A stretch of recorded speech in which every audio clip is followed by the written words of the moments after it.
Un ex-musulman persécuté visite l'enfer pour voir les sorts des musulmans. L'année 2004. Je suis un ancien musulman et je détestais les chrétiens et les juifs. Ma famille a incité à la haine contre le peuple de Dieu. L'islam enseigne que nous devons tuer tous les gens d'autres religions parce qu'ils sont impurs.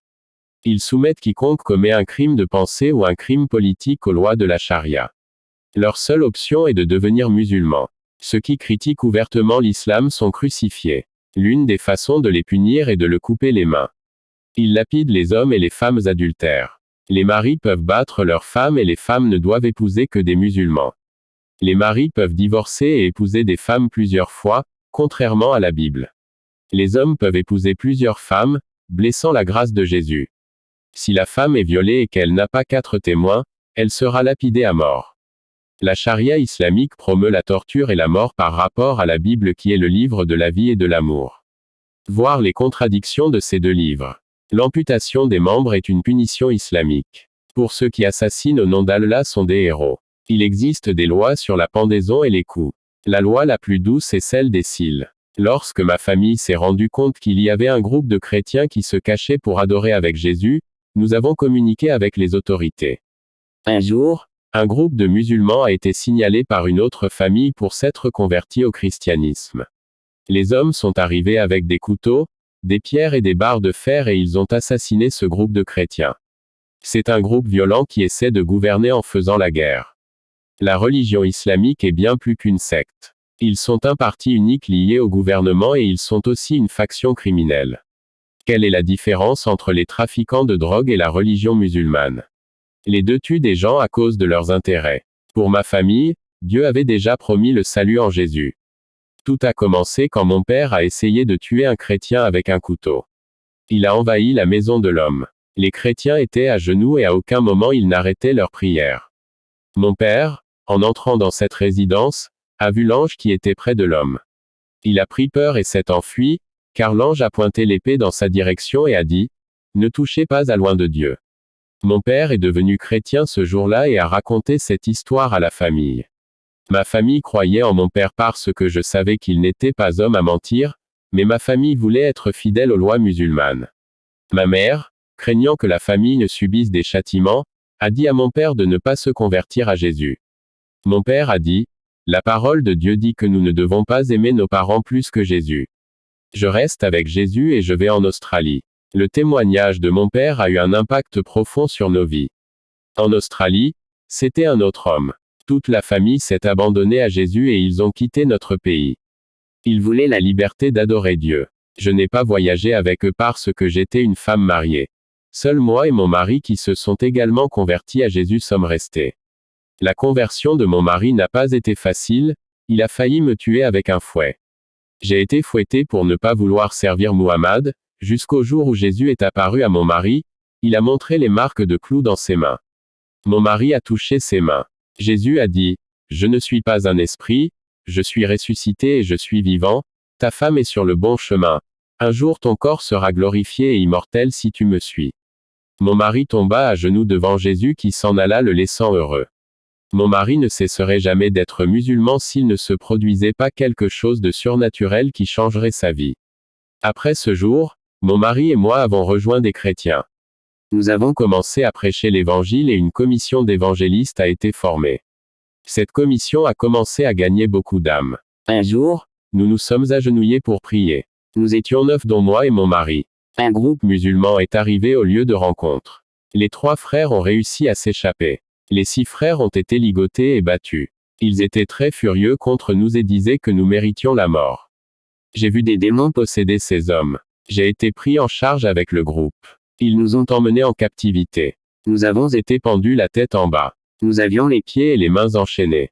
L'évangéliste qui priait à haute voix s'est fait couper la langue. Nous saignions tous des blessures. Ils ont frappé nos têtes avec des pierres de pont tranchantes. Nous étions en train de mourir à l'envers. Nous ne savons pas où ils nous ont emmenés. Ce que je peux dire, c'est que nous étions à l'agonie de la mort, des rhumes et des saignements.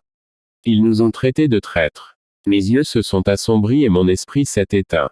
Quand je me suis réveillé, je n'étais pas dans mon corps qui pendait. 5 de ses frères étaient morts. Celui qui était encore en vie avait encore le cou coupé et mourut à ce moment-là.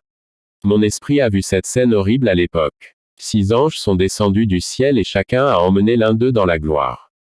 Ils avaient leurs âmes rassemblées et emmenées au paradis. Cela m'a rendu très heureux de savoir que toute leur souffrance avait une récompense. L'ange m'a conduit au royaume des cieux, où j'ai vu de beaux bâtiments d'or qui ressemblent à des châteaux. C'est un endroit merveilleux. Il n'y a pas de description pour parler de l'immensité de cet endroit. Les 5 frères qui ont été martyrisés avec moi sont entrés chez eux et leurs noms sont écrits sur des plaques d'or. Ils étaient appelés héros de la foi. Ils étaient heureux de recevoir des récompenses dans les cieux pour leurs efforts. L'ange et moi sommes descendus du ciel en captivité. Les musulmans ont pris les 5 corps et les ont enterrés. Lorsqu'un musulman a traîné mon corps pour l'enterrer, il m'a emmené dans un endroit loin de la vue des autres. L'ange à côté de moi lui apparut et lui dit, « Tu ne peux pas enterrer ce corps. Elle ne mourra pas car je l'emmènerai dans une maison et ils soigneront ses blessures. » Ce musulman était paralysé sans croire qu'il voyait un ange. Avec beaucoup de crainte de l'ange, il n'a pas enterré mon corps. Puis un ange m'a emmené dans une autre famille chrétienne. Mais ceux qui avaient peur de perdre leur famille et ont renié Jésus. Ils ne voulaient pas mourir à cause de leur famille et de leurs biens matériels. Ces chrétiens ont été forcés de servir Muhammad. Enfer. L'ange m'a emmené dans un endroit où les musulmans étaient en guerre avec l'armée. Et beaucoup de ces musulmans ont été tués pendant la guerre. Et leurs âmes sont descendues en enfer.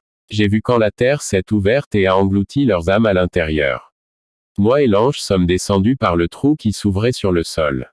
Nous avons atteint la bouche de l'enfer qui a une porte et une serrure.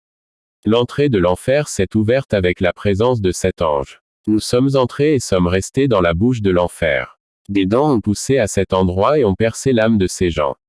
Beaucoup d'âmes ont été transpercées et mâchées par la bouche de l'enfer.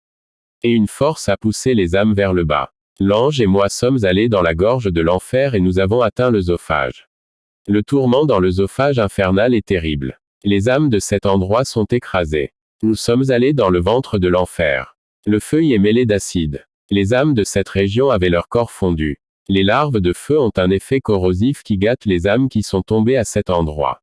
J'ai senti la grande température de cet endroit. La chaleur est insupportable et fait tout ce qui se rapproche de la fonte. Le niveau de soufre concentré dans cette région laisse la chaleur beaucoup plus chaude. Je transpirais sans arrêt et ma peau commençait à sécher. J'ai eu une grande déshydratation qui m'a fait vieillir. Nous sommes entrés dans les entrailles de l'enfer. Dans cet endroit se trouvent les pires personnes du monde qui ont commis les péchés les plus cruels. Des gens qui ont démembré leurs voisins, commettant ce terrible péché. Beaucoup de boue noire pourrie remplie d'excréments, d'urine et d'animaux pourris. Cet endroit était le plus sale où j'ai marché et le plus puant. Les bactéries infernales dévoraient les corps des âmes.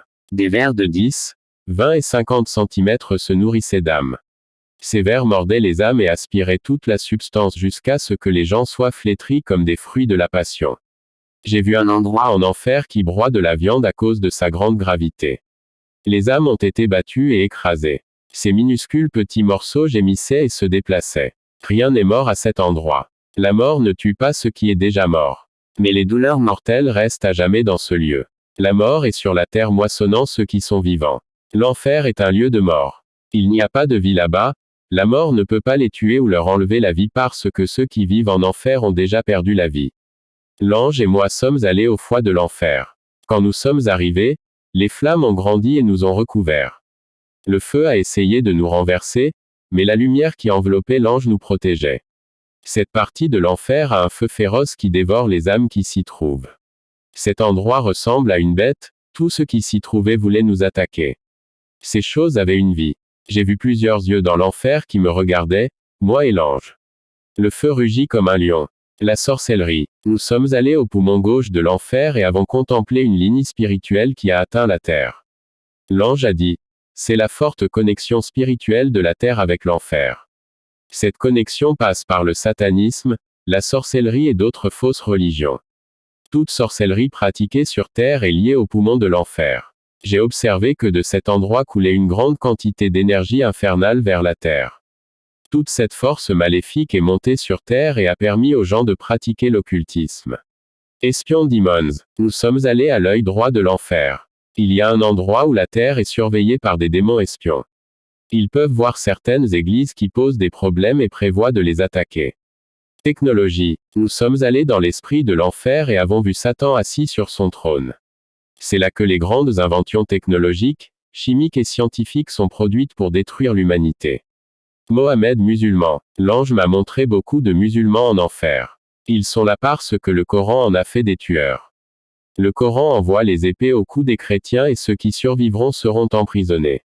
Ils persécutent et soumettent les peuples à leur religion. Ils chassent les gens du pays pour le dominer. Ils capturent des femmes et les prennent comme épouses, même si elles sont mariées. Ils décapitent des prisonniers, violent des femmes et asservissent des enfants. J'ai vu les califes en enfer. J'ai vu Muhammad en enfer. Il est là pour écrire un autre évangile au-delà de ce que la Bible enseigne.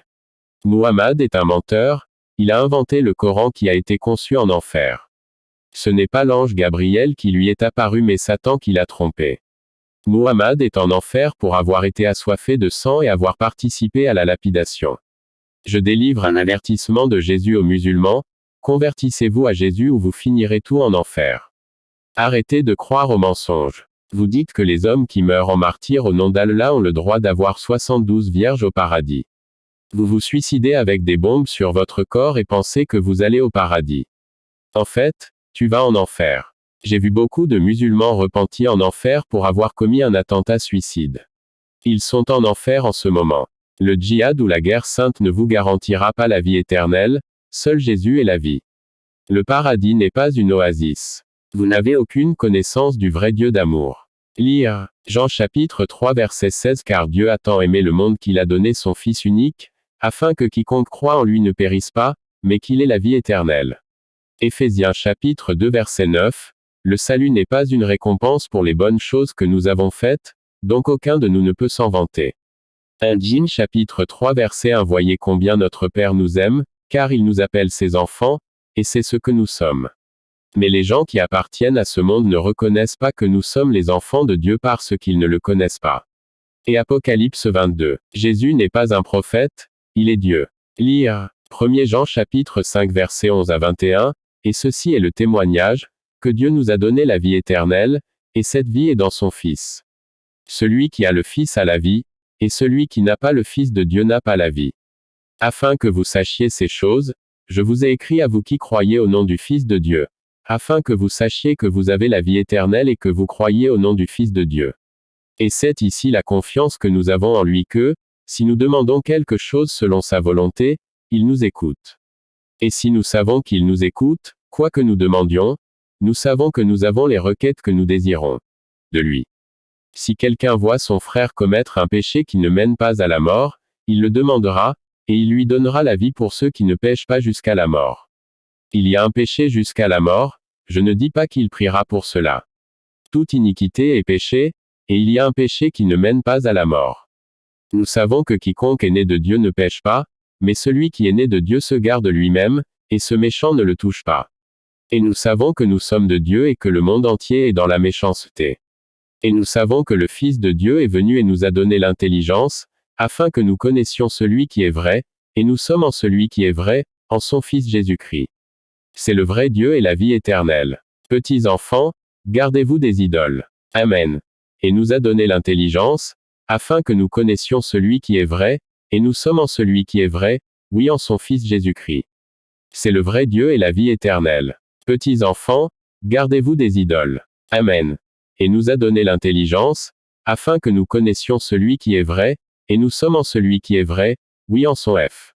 Il Jésus-Christ. C'est le vrai Dieu et la vie éternelle. Petits enfants, gardez-vous des idoles. Amen. Colossiens chapitre 1 verset 15, qui est l'image du Dieu invisible, le premier-né de toute créature.